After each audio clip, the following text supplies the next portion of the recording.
That looks like a bit of a tight space, isn't it? Alternator failed on a Mark 3 2017 Skoda Superb. Let's get it out and let's get it changed. So first thing you're going to do is slacken off the wheel nuts and then jack the car up and get it on an axle stand. Then undo the wheel nuts, take the wheel off, and we're going to start working on the under arch cover and take that off. So 17mm impact socket. As soon as I can get the bolts moving, I'm stopping. That means they're all still on the thread, i.e. there's something holding the wheel to the car. Okay, so they're all loose, let's get it jacked up. Jacking point is that little lip there. You can go under the subframe if you want a bit more sturdiness. Alright, so we're up in the air. I'm going to put the axle stand under that part of the subframe mounting. You can lower it down onto the axle stand if you want. I like to just have it just underneath, so in case it drops it will not go anywhere other than onto the axle stand. Now with that safely up in the air, you can remove the wheel nuts and get the wheel out of the way. So with the wheel off, you then want to start undoing all of the little screw bolts you can see, which are holding the inner wheel arch on. They are T25s, but you can get them off with a T20. I find that a lot of toolkits don't come with the T25; they go T20 and then T27. So yeah, you just want to take all these out.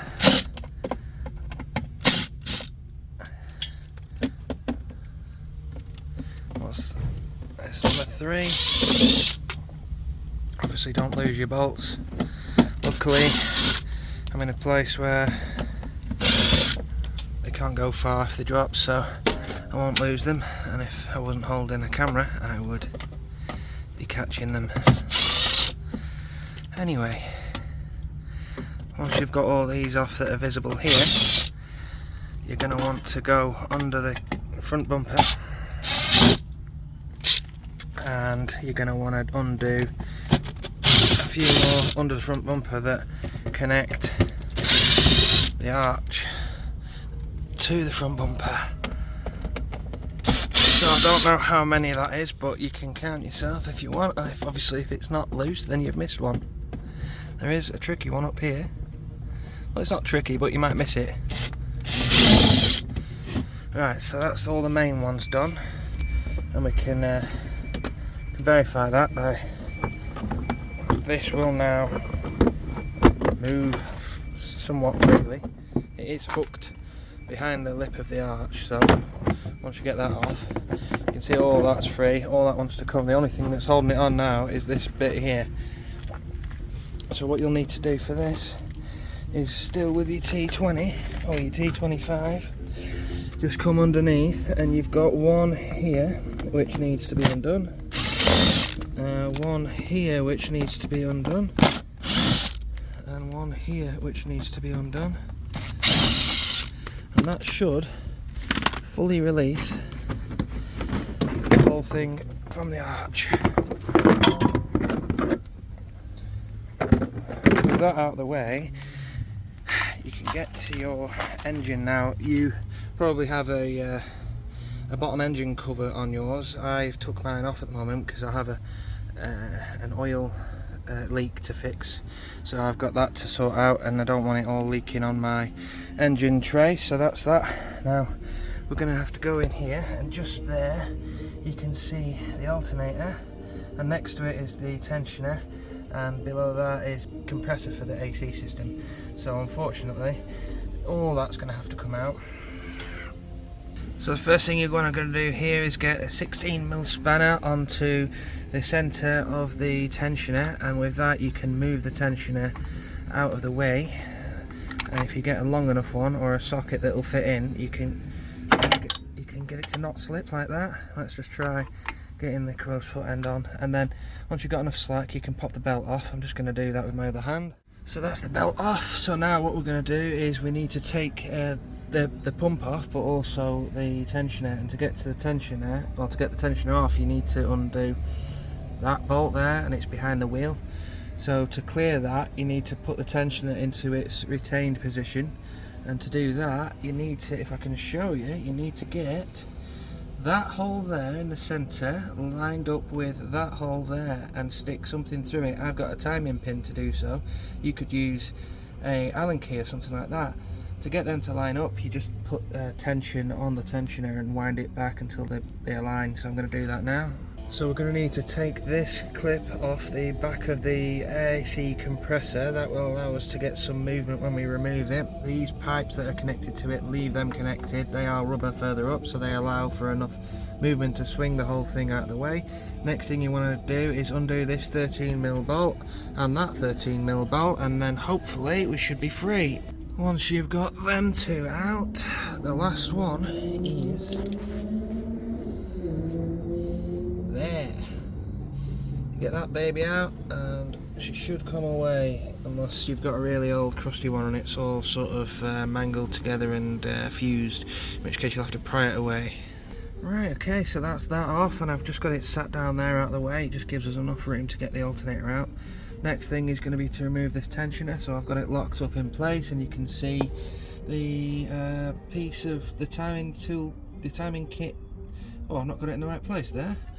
Let's fix that. Right, there we are. So you can see the timing tool goes straight through the hole in the front of the tensioner and straight through to the locking hole at the back of the tensioner on the body of it. That exposes this bolt and that bolt, which you'll need a T50 for. So undo those and the tensioner will come off. Okay, so that's the tensioner out of the way. Now we can clearly access the alternator. At this point, if you haven't already, disconnect the battery and maybe put one of those battery saver devices on it so that you don't lose your settings or your radio codes or anything like that. But I have got a battery charger connected to my terminals, which if I short something out, it will trip a thermal fuse inside the battery charger, and yes, I may lose some settings or whatever, but it's better than letting things short out with the battery connected, which will cause a fire. So I'm going to make sure that's all safe, and then we're going to proceed. And what we want to do is remove the fixing bolts first in order to get the alternator away from its mounting position. Then we can remove the connections from the back of it once we can get a better view at that. So to do that, we're going to want to take off this 13mm bolt and this 13mm bolt. Okay, so with the bolts released from here, it's just going to be a bit of a stiff item to release, so I'm just trying to get a spanner behind there and just pry it a little bit, and you'll just see it start to come away. It's just because once you fit an alternator, you actually end up creating a perfect fit for it with the fittings that they come with. They don't come so that they're a perfect fit. All the castings will have imperfections on them, and they just get provided with like a collar that once you tighten it up, it comes in and gives a very tight fit. So yeah, you're gonna need to, as you can see, it's just coming away there. The longer it's been on, unfortunately, the more stuck it's gonna be, but you can just see it moving away from its point there. So if you just persevere with it, maybe use a little bit of WD-40 or something to help it loose, and it will come. There we go. So after a lot of wiggling, it's kind of dropped down and joined its brother down here, the AC compressor. So now, if we can reorientate it a little bit, we can get to the back of it. So on the back, you can see we're going to have to undo this 13mm, which will take this main cable off, and we also need to undo this 8mm, which will take the cable clamp off, and then we just need to take this plug off the back, and that is our alternator removed. Okay, so here's the new unit. I've made sure that it's the same as the old one. It's the same amperage, it's got the same plug, same 13mm connector for the main charging current. It's got a little standoff here with the 8mm nut on to hold the wiring loom in place on the bracket. Now, the way this comes is with these little inserts sort of pushed out. Now I see people sending the bolts in to try and bring these in to roughly what the old ones were. You don't need to do that. The idea is these are fully out of the way, so this gap is as big as it can be right now. That means you can get it in nice and easy. It's not going to be a tight fit. Then when you tighten this bolt, it brings this in past this point and it starts coming into here to take up whatever slack there is. And once the bolt gets tight, it's a perfect fit. It's basically an interference fit at that point. So all you need to do is slide it in and tighten it up. Now all the bolts that we've removed today from the alternator, the tensioner and the AC compressor are all the same thickness. They are M8s, and it's not really easy to get a torque wrench on all of them to torque them back up, but if you wanted to, you could do it to 25 Newton meters for everything. I just like to do it until it feels tight, but I've got some experience in what 25 Newton meters feels like, so you might want to try and get a torque wrench in and do it properly if you're unsure. Other than that, the reinstallation procedure is exactly the opposite of the removal, including getting this up into the area with the back facing you, making sure that the cable's coming down in the correct orientation as what it was when you removed it, and get that bolted on in place.